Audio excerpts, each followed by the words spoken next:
Hello everyone, क्या हाल चाल आप सबके। आज है मेरी ट्रांसफॉर्मेशन सीरीज़ का 61वां दिन और आज मैं ट्रेन करने वाला हूँ शोल्डर को। शोल्डर एक बहुत ही बड़ा मुद्दा है, ये सबके लिए है, नहीं है मेरे लिए तो है, क्योंकि शोल्डर को ट्रेन करना बहुत ही ज़्यादा मुश्किल है। कई बार हमें क्या लगता है कि शोल्डर के अंदर हमें हैवी वेट पे जाना चाहिए या नहीं जाना चाहिए। यह भी काफ़ी बड़ा मिथ है हर किसी के माइंड के अंदर, क्योंकि अगर हम कुछ ऐसी चुनिंदा एक्सरसाइजें हैं जिसके अंदर हम हैवी वेट पे नहीं जाना चाहिए और उन पे जाने का कोई फ़ायदा भी नहीं है हैवी वेट पे, क्योंकि अगर हम उन पे हैवी वेट पे जा रहे हैं तो इसका मतलब हमारी फॉर्म ख़राब हो रही है और हमारा जो क्योंकि हैवी वेट लगभग लास्ट सेट के अंदर ही आता है और लास्ट सेट है वो हमारा पूरा प्रॉपर तरीके से नहीं होएगा। हैवी वेट पे जाने की बजाय इससे अच्छा मैं ये मानता हूँ कि हमें सेम वेट पे ट्रेन करो, चाहे कोई दिक्कत नहीं है, लेकिन अच्छे से उसको ट्रेन करो, अपने मसल को अच्छे से फटीग करो। उसके बाद में हमें रिजल्ट्स आने ज़्यादा बेटर दिखाई देंगे, मुझे ऐसा लगता है।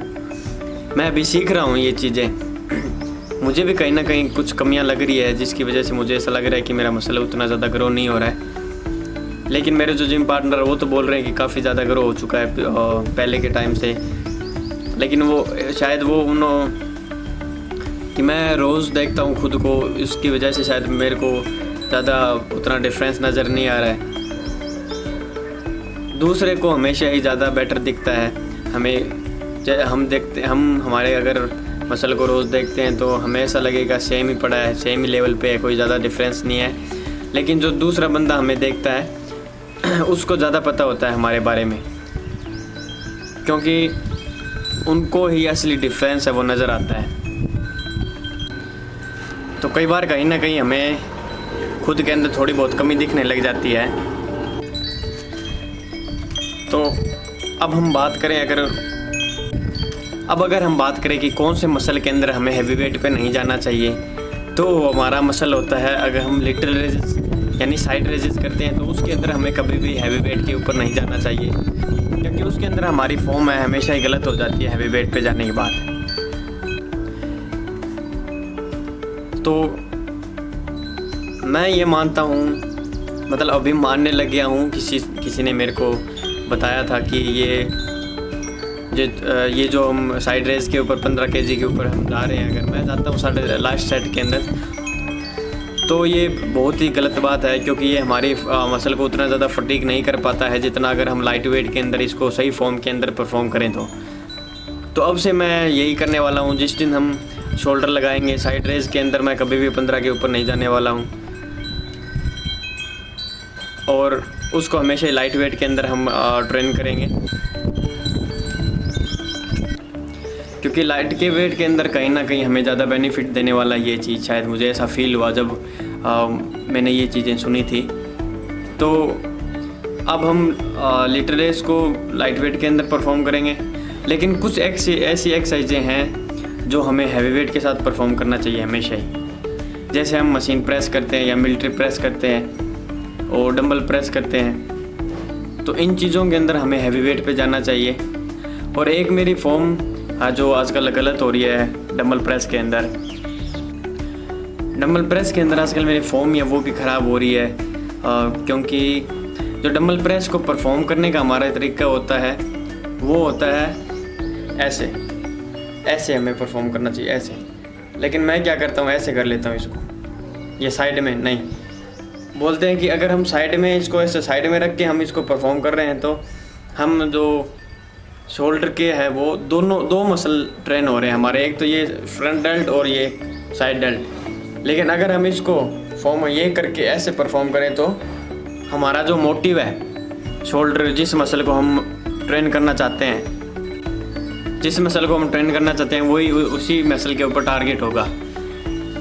तो इस फॉर्म को भी हम सही करने वाले हैं, क्योंकि आज तो सही नहीं हो पाएगा, क्योंकि मैं आज वर्कआउट है वो मॉर्निंग का वर्कआउट मैं कंप्लीट कर चुका हूँ शोल्डर का। तो मैं शाम को घर पे आके वीडियो बना रहा हूँ मैं, क्योंकि मॉर्निंग के टाइम में मेरा कैमरा था वो डेड पड़ा हुआ था, तो इसलिए मैं इसको साथ में कैरी नहीं कर पाया। तो हम नेक्स्ट टाइम से जब शोल्डर को परफॉर्म करेंगे उस टाइम से हम क्या करेंगे, हमारे शोल्डर में कुछ चेंजेस लेके आएंगे एक्सरसाइज के अंदर, और कुछ अलग एक्सरसाइज करेंगे। आज मैंने एक शोल्डर की एक्सरसाइज करी, जो फ्रंट रेज की है वो मैंने डंबल के साथ परफॉर्म नहीं करी, वो मैंने करी जिग जैग रोड के साथ। तो उसका करने का वेरिएशन भी अलग है। पहले तो उसको हम जैसे अपराइट रो परफॉर्म करते हैं उसके साथ परफॉर्म करी, मैंने डबल लगाए, पहले अपराइट रो उसके बाद फ्रंट में उसको फ्रंट रेज किया, अपराइट रो फिर फ्रंट रेज। तो ये एक्सरसाइज बहुत ही ज़्यादा बेनिफिशियल है हमारे फ्रंट रेज के लिए और काफ़ी ज़्यादा मेरे को बहुत ज़्यादा फील हुआ। आज तक मेरे को कभी इतना ज़्यादा फील नहीं हुआ जितना आज मैंने ये इस एक्सरसाइज को परफॉर्म किया उतना। तो बेस्ट एक्सरसाइज लगी मुझे ये, और मैं इसको ऐड करने वाला हूँ आगे नेक्स्ट पूरे टाइम के अंदर। जितनी भी हमारी एक्सरसाइज रहने वाली है उसके अंदर हर टाइम इसको हम ऐड रखेंगे, और ये काफ़ी अच्छी एक्सरसाइज है। उसके बाद मैंने शोल्डर को चेक किया तो काफ़ी अच्छा पंप आया था शोल्डर के अंदर, जो बहुत अच्छी बात थी मेरे लिए। तो शायद ये इन कुछ गलतियों की वजह से मैं शायद अभी तक बैक फुट पे उतना ज़्यादा ग्रो नहीं कर पा रहा हूँ मैं अपने मसल्स के अंदर। तो हम धीरे धीरे इन चीज़ों के बारे में जान रहे हैं, एक्सरसाइज के बारे में जान रहे हैं, और धीरे धीरे हम इसके अंदर क्या करेंगे, ग्रो करेंगे। एक है कि हम जो भी एक्सरसाइज करते हैं एक्सरसाइज के अंदर अगर 1% भी हमारी जो फॉर्म है वो गलत हो जाए तो हमारी वो मसल के ऊपर ट्रेन नहीं हो रहा, हमारी मसल के ऊपर नहीं आ रहा है। तो इंच का भी हमें ध्यान रखना होता है, बहुत ज़्यादा इफ़ेक्टिव और बहुत ज़्यादा हमें चीज़ों के ऊपर ध्यान रखना होता है, ताकि कल को हम जितना टाइम लगा रहे हैं उतने टाइम के अंदर जो हमें मसल चाहिए, अगर वो मसल हमें मिल ही नहीं रहा है फिर उसका फ़ायदा क्या। तो हमें हर एक चीज़ के ऊपर ध्यान देना चाहिए ताकि हमारा जो गोल है वो जल्दी अचीव हो पाए और अच्छे से अचीव हो पाए, जैसी भी हम बॉडी जैसा भी हम मसल चाहते हैं। तो आज के लिए बस इतना ही, और अब मैं आज की बात को और वीडियो को यहीं पे ख़त्म करता हूँ। मिलते हैं कल। जिम में पहुंचने के बाद मैंने शोल्डर का वर्कआउट स्टार्ट किया मशीन प्रेस के साथ, जिसमें पहला सेट मेरा 25 kg से स्टार्ट हुआ और ख़त्म हो गया 30 kg के ऊपर। इसको कंप्लीट करने के बाद अगली एक्सरसाइज मैंने परफॉर्म करी साइड रेजेस। साइड रेजेस में पहला सेट 10 kg से स्टार्ट हुआ और ख़त्म हो गया 15 kg के ऊपर। इसको कंप्लीट करने के बाद तीसरी एक्सरसाइज मैंने परफॉर्म करी डंबल प्रेस, जिसके अंदर पहला सेट मेरा 15 kg से स्टार्ट हुआ और ख़त्म कर दिया 20 kg के ऊपर। इसको कंप्लीट करने के बाद शोल्डर की लास्ट एक्सरसाइज मैंने परफॉर्म करी फ्रंट रेजेस, जिसको रोड के साथ परफॉर्म किया, जिसमें पहला सेट खाली रोड से परफॉर्म हुआ और ख़त्म कर दिया 2.5 kg के ऊपर। इसको कंप्लीट करने के बाद लास्ट में पोजिंग करी और फ्लैक्स किया। इसी के साथ सारा वर्कआउट और दिन हो गया ख़त्म। मिलते हैं अगले दिन।